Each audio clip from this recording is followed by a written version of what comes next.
नमस्कार। SK motivation में आपका स्वागत है। आज सुनिए मुंशी प्रेमचंद की लिखी कहानी मन का प्रॉब्लम की हत्या पर आह तक नहीं करता और कभी एक बच्चे को देखकर रो देता है। प्रताप चंद्र और कमला चरण में यद्यपि सहोदर भाइयों का सा प्रेम था, तथापि कमला की आकस्मिक मृत्यु का जो शोक चाहिए वह ना हुआ। सुनकर वह चौंक अवश्य पड़ा और थोड़ी देर के लिए उदास भी हुआ, पर शोक जो किसी सच्चे मित्र की मृत्यु से होता है उसे ना हुआ। निसंदेह वह विवाह के पूर्व ही से वर्जन को अपनी समझता था, तथापि इस विचार में उसे पूर्ण सफलता कभी प्राप्त न हुई। समय समय पर उसका विचार इस पवित्र संबंध की सीमा का उल्लंघन कर जाता था।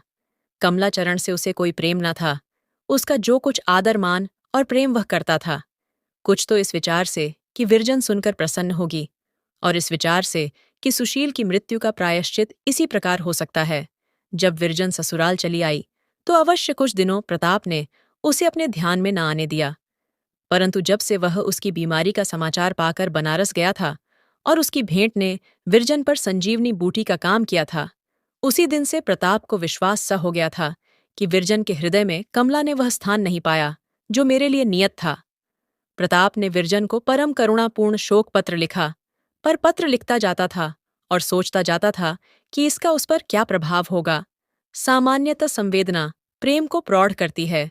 क्या आश्चर्य है जो यह पत्र कुछ काम कर जाए। इसके अतिरिक्त उसकी धार्मिक प्रवृत्ति ने विकृत रूप धारण करके उसके मन में यह मिथ्या विचार उत्पन्न किया कि ईश्वर ने मेरे प्रेम की प्रतिष्ठा की और कमलाचरण को मेरे मार्ग से हटा दिया। मानो यह आकाश से आदेश मिला है कि अब मैं विरजन से अपने प्रेम का पुरस्कार लूं।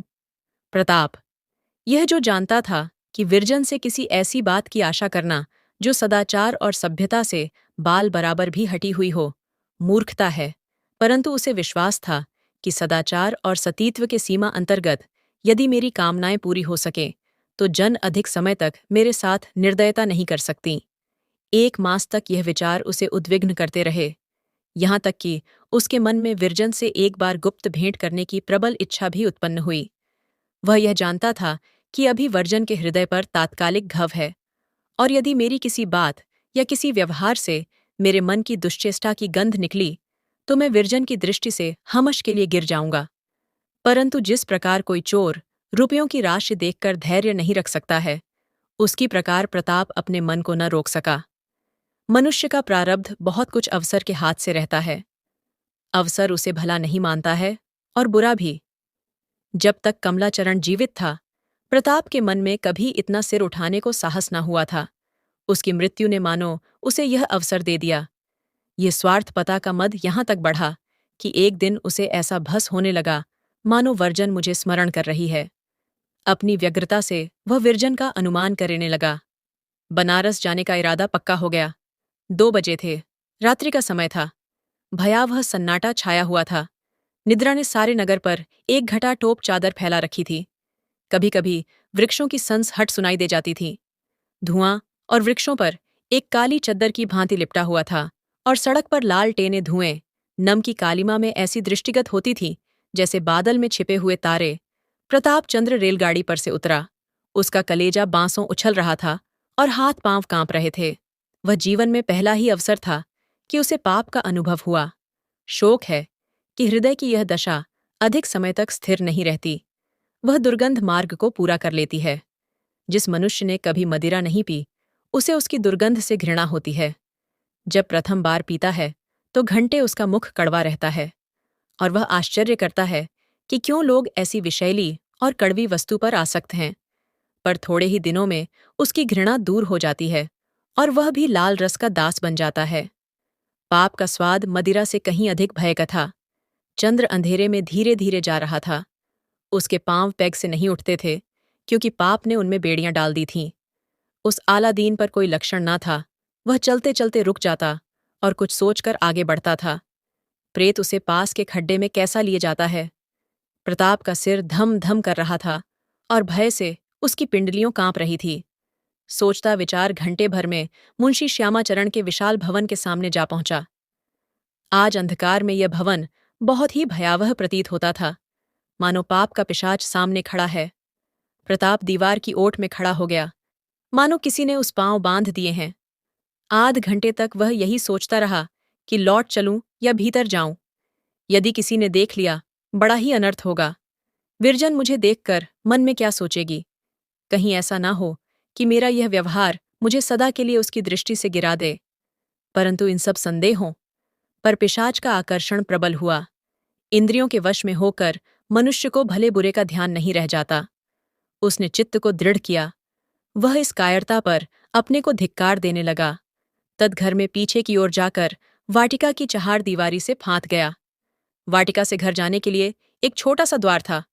दव यज्ञ से वह इस समय खुला हुआ था। प्रताप को यह शकुन सा प्रतीत हुआ, परंतु वस्तुतः यह अधर्म का द्वार था। भीतर जाते हुए प्रताप के हाथ थरने लगे। हृदय इस वेग से धड़कता था मानो वह छाती से बाहर निकल पड़ेगा। उसका दम घुट रहा था। धर्म ने अपना सारा बल लगा दिया, पर मन का प्रबल वेग न रुक सका। प्रताप द्वार के भीतर प्रविष्ट हुआ। आंगन में तुलसी के चबूतरे के पास चोरों की भांति खड़ा सोचने लगा कि विरजन से क्यों कर भेंट होगी। घर के सब किवाड़ बंद हैं क्या?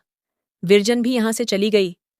अचानक उसे एक बंद दरवाजे की दरारों से प्रकाश की झलक दिखाई दी। तबे पांव उसी दरार में ओंखें लगाकर भीतर का दृश्य देखने लगा। विरजन एक सफेद साड़ी पहले बाल खोले हाथ में लेखनी लिए भूमि पर बैठी थी और दीवार की ओर देख देख कर कागज पर लिखती जाती थी, मानो कोई कवि विचार के समुद्र से मोती निकाल रहा है। लखनी दांतों तले दबाती कुछ सोचती और लिखती, फिर थोड़ी देर के पश्चात दीवार की ओर ताक लगती।